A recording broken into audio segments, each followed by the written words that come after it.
प्रकार अविश्वास जो मैंने करती ताकू भी लिखिली कहले भुंजे रांधिल निज पाई केवल पाप से भोगई जे आकू छाड़ी दे मो घरे मोर केते धनी लोकटा मुझे प्रकार सुभाषित मैंने भल सुंदर सुंदर खाद्य तैयारी करने जड़े पूजारी रखी जड़े बबुटी रखी मो पत्नी की भल मो डियाटे रोषे कर दौर ए खाद्य कौन खाइबी ताकू जे एक प्रकार भाव में अवहेला करी निज कुटुंब परिवार मध्य घरे जे नाना प्रकार व्यंजन को सेवन करे से किए जानिछ केवल पाप से भोगई बोरान देखबार हरि हरि बोले अन्नर प्राणी भक्ति जात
सर्वत्र प्रेमी सज्जन माने भागवत एठी सरीगला गोविंद गोविंद गोविंद पदू गणुची मकरंद समस्त आज्ञा करुचे किए कौन 3टा गोविंद किए कहते 6टा गोविंद किए कहते 9टा गोविंद किए कहते 108 गोविंद कि मोर किसी जाती ना मोर गोटे कथा गोविंद गोविंद गोविंद पदू गणुची मकरंद से गोविंदर पदर मकरंद मकरंद कौन आज्ञा मकरंद कौन माँ मैंने भागवत बहुत पंच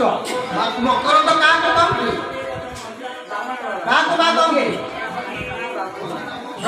क्या मकरंद कहते ना अमृत को मकरंद कहते अमृत बाहर कौन ना से पदरु तो पादर नुहे गोविंद को पादर नुहे गोविंद को पदर जो गोविंद कहीदेल सारथिक पादुर सारथिक पादुर हे नाथ नारायण वासुदेव केते बड़ कथाटी कहीदेले श्रीकृष्ण गोविंद हरे मुरारे हे नाथ नारायण वासुदेव बहुत बढ़िया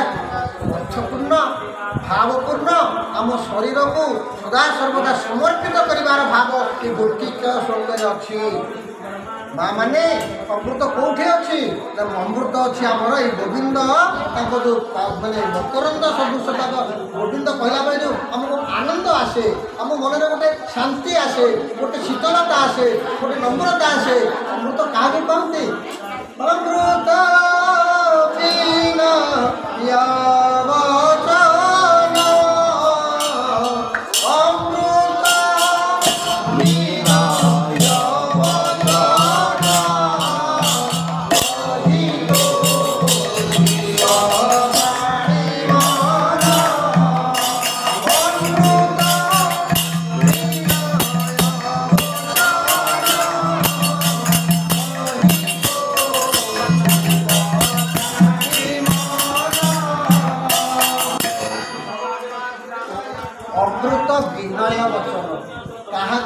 कर्कश कथा कह ना विपद आपद समस्त अच्छी समस्त समस्त रही विपद आमर जन्म विपद आमर मृत्यु संपद आमर जन्म संपद आमर मृत्यु आज्ञा दुख सुख भितर ये संसार तेलंगाना संसार को आपण मैंने जो दूरे देकी आज मैंने बैशाख मासर निदाग खरारे दिही पहरे केते टीवी सीरियल छाड़ी କେତେ ପ୍ରକାର କିଏ ମାନେ ଫ୍ୟାନ୍ କିଏ ଏସି କିଏ କୁଲର ଇତ୍ୟାଦି ଇତ୍ୟାଦି ତାକୁ ଛାଡ଼ି ତୁମେମାନେ ଆସି ଏଠି ଅବସ୍ଥାନ କରିଛ ବସିଛ ଏ ଯେଉଁ ଉତ୍ସର୍ଗ ଏ ଯେଉଁ ତ୍ୟାଗ ଏ ଯେଉଁ ନମ୍ରତା ଏ ଯେଉଁ ନିଷ୍ପାପକତା ଏ ନିଷ୍କପଟ କର୍ମରେ ତୁମମାନେ ଯୋଗ ଦେଇଛ ଭଗବାନ ଯଜ୍ଞ ନାରାୟଣ ତୁମମାନଙ୍କର ସମସ୍ତ ମନୋବିଷ୍ଟ ପୂର୍ଣ୍ଣ କରନ୍ତୁ ଭଗବାନ ଦେବ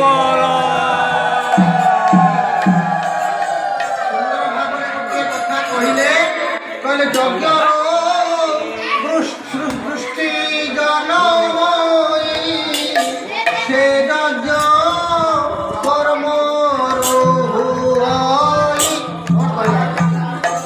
କ'ଣ କହିଲେ ଭାଗବତ ଆପଣମାନେ ପଢ଼ୁଛନ୍ତି ଭାଗବତ ଶୁଣୁଛନ୍ତି ଭାଗବତ କହୁଛନ୍ତି ଭାଗବତ ବୁଝୁଛନ୍ତି ଭାଗବତକୁ ଅନୁଭବ କରନ୍ତୁ ଭାଗବତକୁ ଅନୁଭବ କରନ୍ତୁ ଯେପର୍ଯ୍ୟନ୍ତ ଭାଗବତକୁ ଅନୁଭବ କରିନାହାନ୍ତି ସେ ପର୍ଯ୍ୟନ୍ତ ଆପଣ ଯେତେ ପାଠ ପଢ଼ିଲେ ବି କୌଣସି ପ୍ରକାର ତାର